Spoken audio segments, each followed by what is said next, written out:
আমার কবিতার নাম নিদারুণ ক্ষুধা।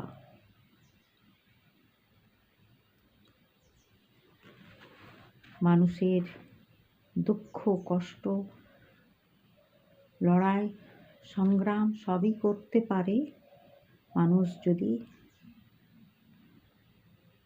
ক্ষুধার সময় দুটি খেতে পায়। সেই খিদা নিয়েই আমার এই কবিতা।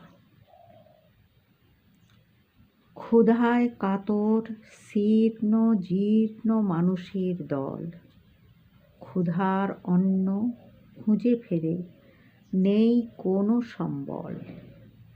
চেয়ে দেখে দোকানেতে কত না খাবার, থরে থরে সাজানো আছে কত না সম্ভার। পেটে খিদে বুকে জ্বালা জিভে জল সরে, অবাক বিস্ময়ে শুধু পথে পথে ঘোরে। ভালো খাবার দূরে থাক, দুমুঠো মুড়ি চেয়ে চিনতে জোগাড় করে কত না কষ্ট করি। পয়সা চেয়ে ঘুরে ফেরে জনে জনের কাছে, 10-5 টাকা হলে পরে আনন্দে মন নাচে। হোটেল রেস্তোরাঁর পাশে ঘুরে ঘুরে খোঁজে ফেলে দেওয়া ভাত মাছ মাংস যদি ডাস্টবিনে থাকে। ক্ষুধার তাড়নায় পরনে কাপড় নেই, উলঙ্গ শরীর নেই ভ্রূক্ষেপ সেদিকে তাদের ক্ষিধায় অস্থির। বুকে ভাষা মুখে নেই, আছে শুধু চোখ ভরা জল। এ পোড়া দেশে গরিব হয়ে জন্ম নেওয়া কোন কর্মফল। দিনের পরে রাতের ক্ষিধা আবার পরের দিন, হাত পাততেই হবে তাদের মানুষ যতই করুক হীন। ক্ষিধার জন্য মারামারি, ক্ষিধার জন্য খুন, শরীর বেচে ক্ষুধার জন্য।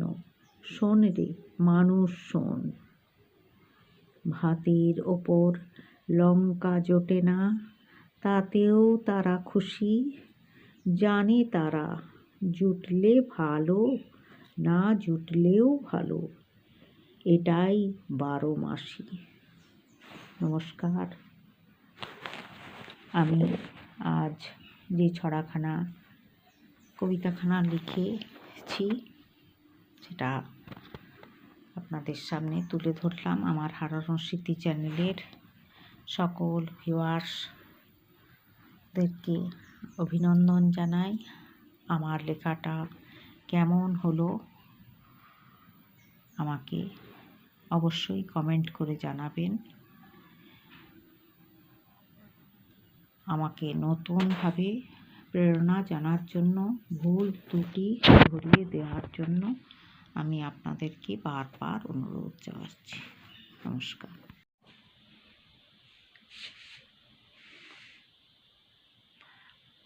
আমার হারানো স্মৃতি চ্যানেলের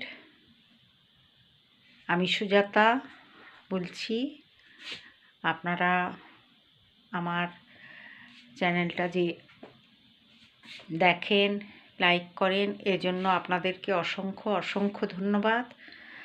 আপনারা আমাকে কমেন্ট করে একটু জানাবেন, তাহলে কিভাবে লিখব কি না আপনারা যদি একটু সাজেস্ট করেন তাহলে আমি খুবই উপকৃত হই। লেখার একটু অভ্যেস আছে, খুব বেশি সেটা গর্ব করে বলছি না, তবে যদি এটা চালিয়ে যাই তাহলে আপনাদের একটু সাজেশন থাকলে ভালো হয়। তাই আপনাদেরকে বারবারই অনুরোধ করছি আমার চ্যানেলটা যখনই দেখবেন যদি কোনো ভুল ত্রুটি হয় সেটা আমাকে জানাবেন। আমি কিচ্ছু মনে করব না, নিজেকে সংশোধন করে নিতে পারবো আর কি। তাই আপনাদেরকে আবারও বলছি একটা লাইক অবশ্যই করবেন, কমেন্ট করবেন, আর নতুন হলে চ্যানেলটাকে সাবস্ক্রাইব অবশ্যই করবেন।